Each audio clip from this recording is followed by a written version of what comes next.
The Second Continental Congress is one of those events in American history that many of us know much about the outcomes, but maybe not so much about what actually took place during the Congress or the convention itself.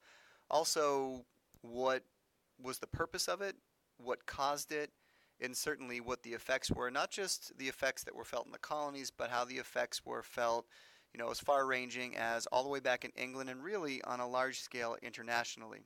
So this picture that you have over here, and again, I know that many of us are familiar with it. The picture is, let me move this out of the way. The picture is a representation of the Declaration of Independence, which was written here at the Second Continental Congress. The Declaration of Independence being presented to John Hancock by the Committee of Five. And the Committee of Five, as it breaks down here, is Ben Franklin, John Adams, Thomas Jefferson, Roger Sherman, and Robert Livingston. Again, Sherman and Livingston are a little lesser known of the Committee of Five, but the bottom line is that they were there. They were a part of the editing process, and although Thomas Jefferson, at the age of 33, one of the young up-and-coming politicians here, although Jefferson was the man given most credit for the wording of the Declaration of Independence and certainly the feel of the Declaration of Independence, it really was a group effort. The Committee of Five was responsible for that, and we will get to that later. The other thing I want to talk about is giving you sort of a time frame here.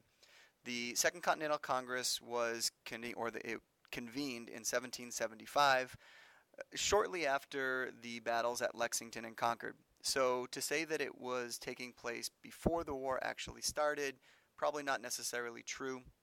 Although much of the Congress happens while the war is going on, it actually does start after the war has at least begun. So 1775, it roughly goes until about 1781, off and on. Really the first Second Continental Congress, the first major meeting takes place over a 2-year period from 75 to 77. And it takes place at the Pennsylvania State House, which is located in Philadelphia, Pennsylvania, which is, especially early on in the 1770s, a major city, a major meeting place for those founding fathers. It was kind of seen as a middle ground for the northern or the New England colonies and the southern colonies. Now, we're going to get into the goals of the Second Continental Congress momentarily, but just so you know that there were some important, significant events that really caused the Congress to meet and eventually what came out as a result of the Congress. All right, so let's start with goals. Goals, quite simply, at least the first and maybe the major goal, was to finance and manage the war. Again, this is going to be the bare bones, absolute need or necessity of the Second Continental Congress. It was a group of our founding fathers, and it varied in numbers, but many of the 56 delegates from the First Continental Congress made their way to the Second Continental Congress. There were some new additions that we'll talk about in a couple of slides here, but many of the same people, many of the same founding fathers were there for the First and Second Continental Congress. But at this point in time, what we're going to talk about is the First Continental Congress really was a result of the Boston Tea Party and the Intolerable Acts and how horrible England was treating the colonies. The Second Continental Congress is a very different feel.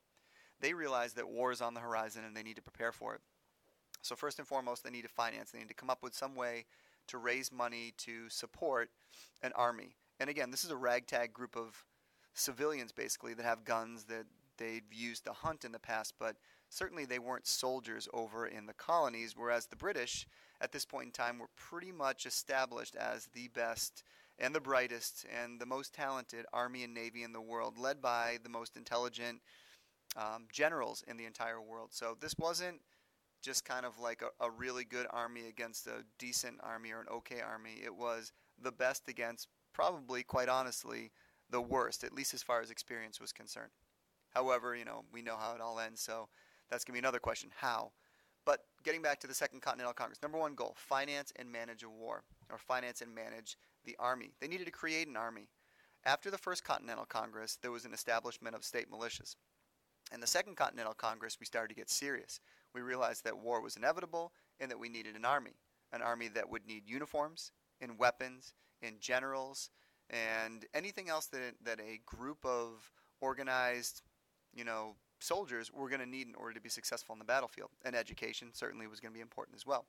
They also needed, as far as having an army, they needed a leader that would lead the entire army, not just regiments or squads or whatever, but the entire army. And of course, that was going to be George Washington, who, yes, was at the Second Continental Congress. So when they're talking about George Washington, they're talking about having a leader there. It's pretty obvious that George Washington, a very ambitious soldier at this point, as well as politician, was at the top of most people's lists.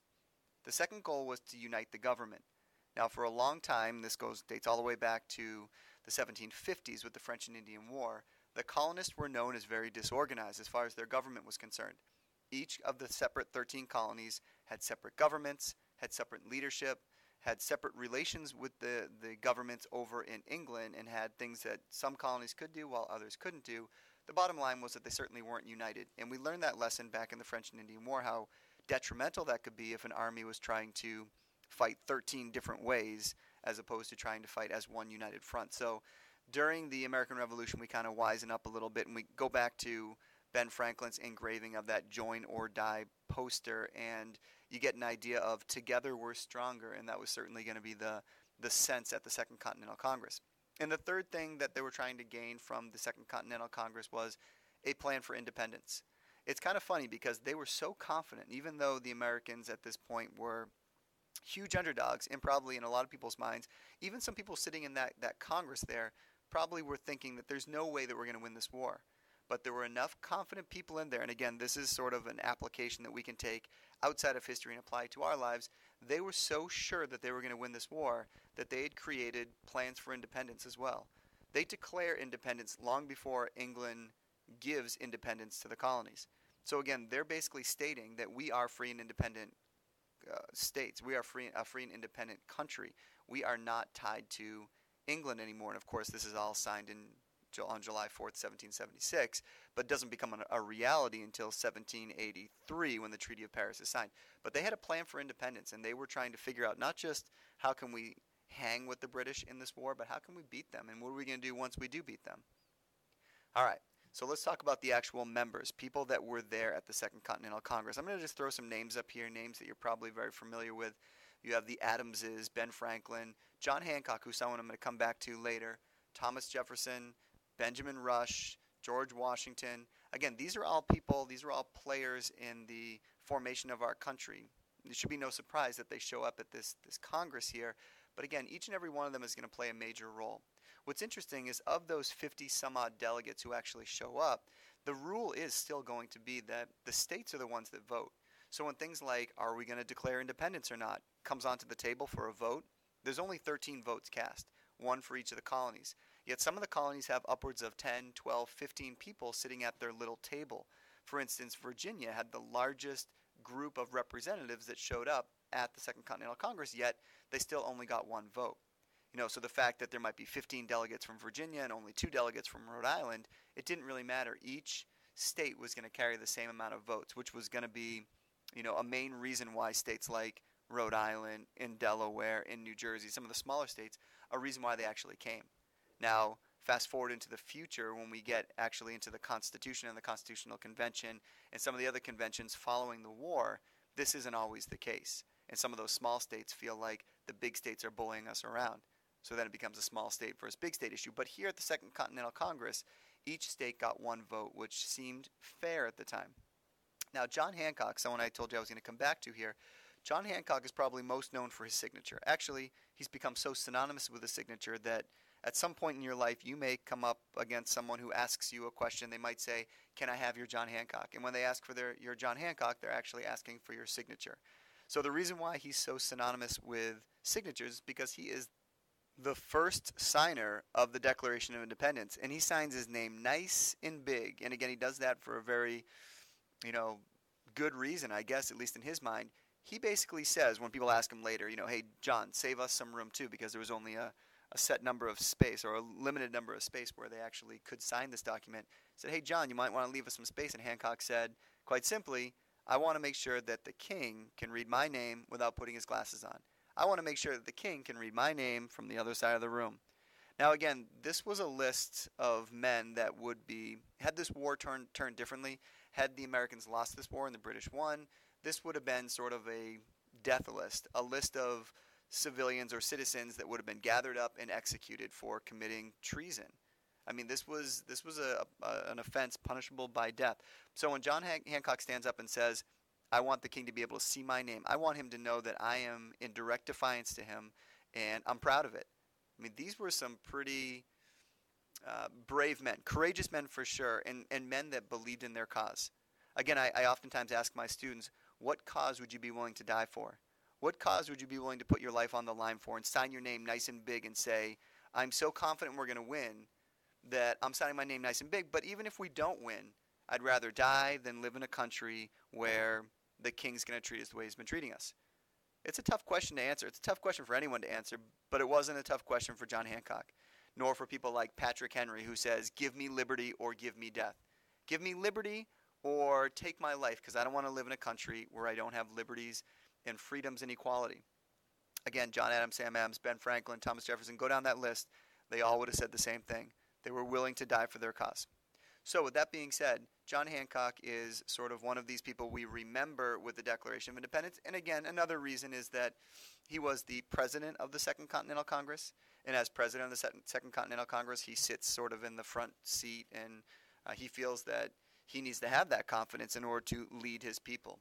Now, we find out later that John Hancock really is in that position, not necessarily because of his political experience or anything that he really did that stood out in a leadership kind of way, other than financing the Second Continental Congress. He paid for the rental of the space. He paid for much of the housing for people who had to travel from far and wide. He was a wealthy merchant from Massachusetts who really did a lot financially to spur on the American Revolution, and you need those people. It's not all about the George Washingtons of the world who go out there with a gun and defeat the enemy. It's not all about the Thomas Jeffersons or John Adams who, with their pen, make major contributions. You also need money, unfortunately, in some cases, and Hancock was willing to provide the country, or at least the cause, with that bankroll. Now, if we look at this map here, and again, I know that I've shown this to you before, and you've seen this map in your first screencast on colonization. I just want you to see sort of the breakdown of how the membership operated, and really what the size of each of the states were, and why they might have felt a little, in some ways, insignificant. If you look at Rhode Island, again, for those of you that are geographically challenged, it's up here in the New England colonies. You got Delaware down here in the middle colonies. And New Jersey, which although isn't super small, was not very densely populated. It at one point in time was part of New York. Actually, before that, it was part of New Netherlands when the Dutch owned it. But the bottom line was that when it broke off, certain citizens or a group of citizens moved down there, but it just wasn't the large numbers. And the same thing's true down here in the Carolinas and Georgia. Although large in geographic size, there weren't a whole lot of voting citizens. Now, I say voting because, of course, there were slaves down here. But as far as voting citizens go, there weren't a whole lot of people living in these states. So states like Pennsylvania and Virginia and Massachusetts and New York, these are the densely populated, what we would call big states. And so the big states for a small state issue is going to arise in the near future. But here at the Second Continental Congress, we have representatives from all 13 states eventually. What happens is early on, Rhode Island kind of stays out. They stay out for the first couple of months. They have eventually arrived by, I think it's July 20th, 1775, a date where we finally get all 13 states represented. But there's a period of time where poor Georgia down here in the South decides that they don't want to be a part of the Second Continental Congress. They're a little nervous. There's a couple of reasons, but nerves is going to play a major role. Now, if I were to tell you, and this is kind of a generalization, but for the most part true, the further north you were, the more rebellious you were. The more likely you were to be part of the patriot cause. The further south you were, the more likely you were to be what we call a loyalist. So at this point in time, there are loyalists and there are patriots. Loyalists were people that were loyal to the king.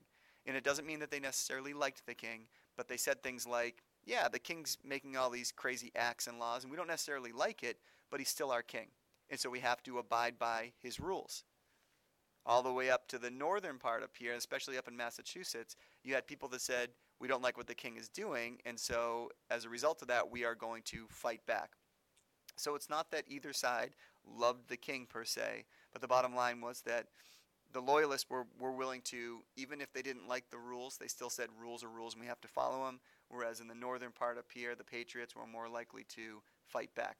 Again, there were certainly patriots living down in the south and there were loyalists in the north, but as a general statement, The further north you went, the more patriotic, or the more, you were willing to fight for independence, as opposed to the further south, you were more likely to work with the king and to follow his rules. And there's another reason why, and again, it has to do with commerce and trade.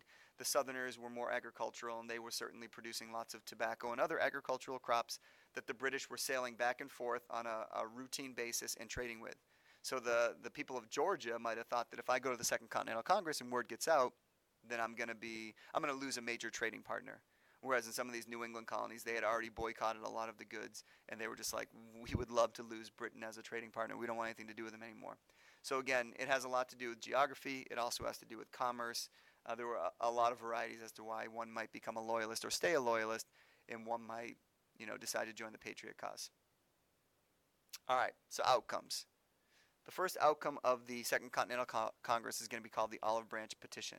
It's written by a guy named John Dickinson from Pennsylvania, and the Olive Branch Petition is sort of a last-ditch effort by the colonists to basically say, we're sort of at a turning point here in our relationship, O great king. However, if you repeal some of the laws and some of the things that we don't like here in the colonies, you'd be surprised to see how many colonists would come running back to you. Remember, at this point in time, by 1776, what we're starting to see is rebellion is spreading.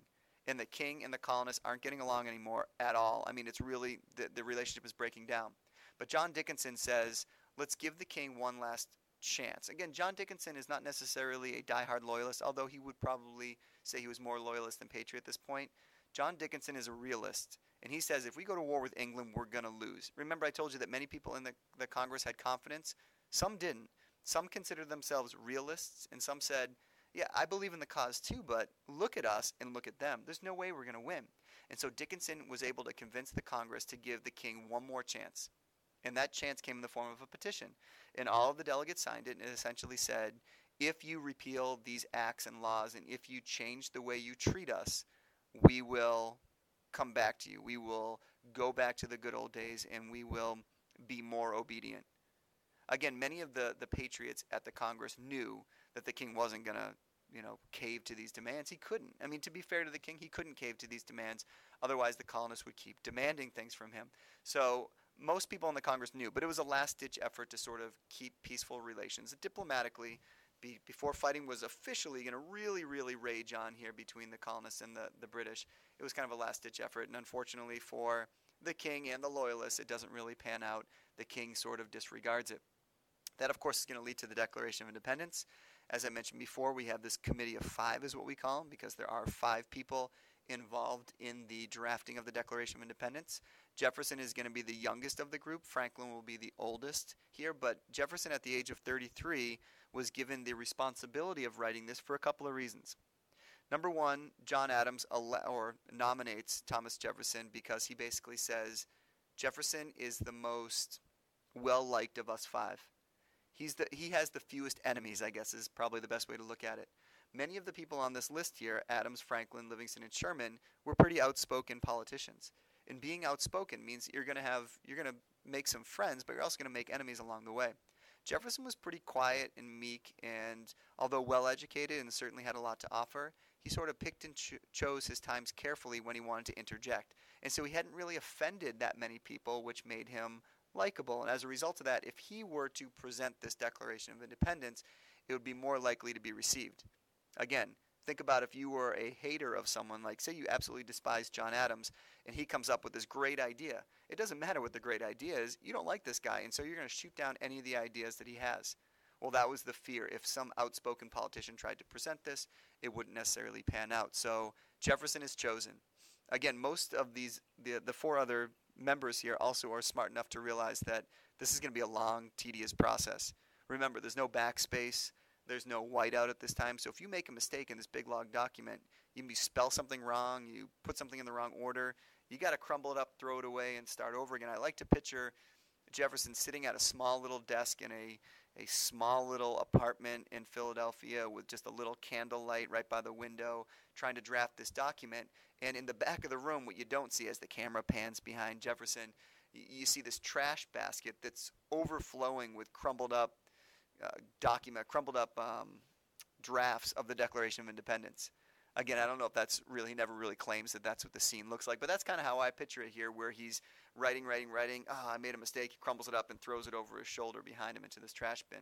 But the bottom line is that the Declaration of Independence is finally finalized and ratified on July 4th, 1776, although that's many years before we actually do truly become independent through the Treaty of Paris.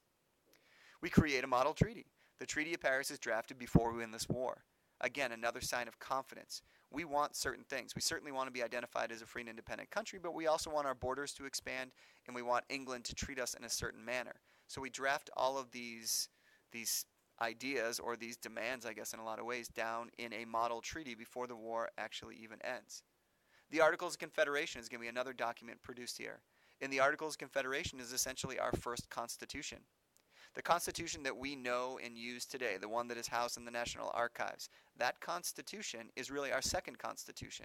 It was created out of need. The Articles didn't work, but we don't know that in 1777. We just create something to say that when we win this war, remember the confidence, when we win this war, we're going to need some form of governing.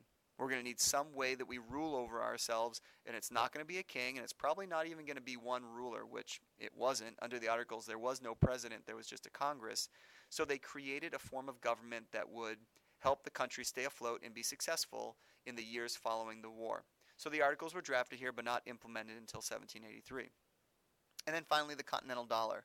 There needed to be a currency, and it wasn't going to be pounds. They weren't going to use British pounds anymore. The euro didn't exist at this point, and so they needed to come up with their own form of currency. And so they create a continental dollar. And that continental dollar is going to cause all sorts of problems. But here, and again, at the Congress, they don't have that crystal ball to see into the future. It seems like a good idea. Okay, so moving forward, where are we here? What they're trying to do at the Second Continental Congress is build a country. Again, they're trying to build a country before the country exists. This was smart. This showed being proactive. It showed them taking the initiative. It showed them trying to get themselves in a position. So when the war ended, there wasn't a gap between the war ends, yay, we high-five everyone, and the beginning of this country.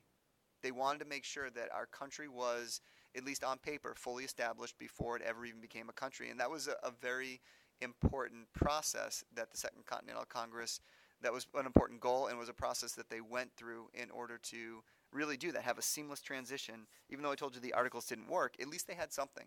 There weren't months that had gone by with no government. Because remember, when a country is young and new, it's oftentimes rebellious. And if they find holes or cracks in what the government's trying to get them to do, they're going to break free and form what they consider the best setup. The other thing was that precedents were going to be established. The idea that everyone needed to work together and compromise was going to be a huge part of the Continental Congress. Without compromising, without big states and small states working together, young and old working together, there would have been a long, almost like a standstill of arguments. If everyone was kind of like hard-headed and stubborn, we weren't getting anywhere. And most people sitting in that Congress knew that they were on a very tight timeline. They needed to get things done. So people were willing to compromise, negotiate, and come to decisions a whole lot easier than, in a normal circumstance. And the final thing is that we had to deal with death and debt. Like any war, the killer D's are a result of any war, and that is death and debt. Whether you win or lose, wars cost money, and in a lot of cases, a lot of money. I mean, think about today. We have bombs and airplanes and all sorts of ammunition that cost millions of dollars a piece. Like a bomb that costs $1 million. It seems ridiculous, but that's the reality of how warfare works these days. And although maybe it wasn't as extreme in the 1700s, it certainly costs money. And then you have to think about paying soldiers. Soldiers aren't just working for free. And the loans that were taken out during the American Revolution, foreign loans as well as domestic loans that needed to be paid back. So the debt that accumulates following a war, win or lose, is always very crippling for a country. It's hard to recover from a war. And death is the same thing. I mean, obviously, when you lose citizens, it is going to have damaging effects, not just on a personal level, but on a political level, on an economic level. If you have, millions of farmers or factory workers and then you cut that number in half, it just cuts your production in half. But again, that's what the Americans were dealing with here at the Second Continental Congress. We had a lot of founding fathers with an extreme amount of foresight, with an extreme amount of preparation going into it, people who had done their homework, had researched, had really been excited about making change in this country and winning this war, were at that Congress. And as a result of that, major things took place. Things that will have lasting effects into, even today, but certainly over the next couple of chapters.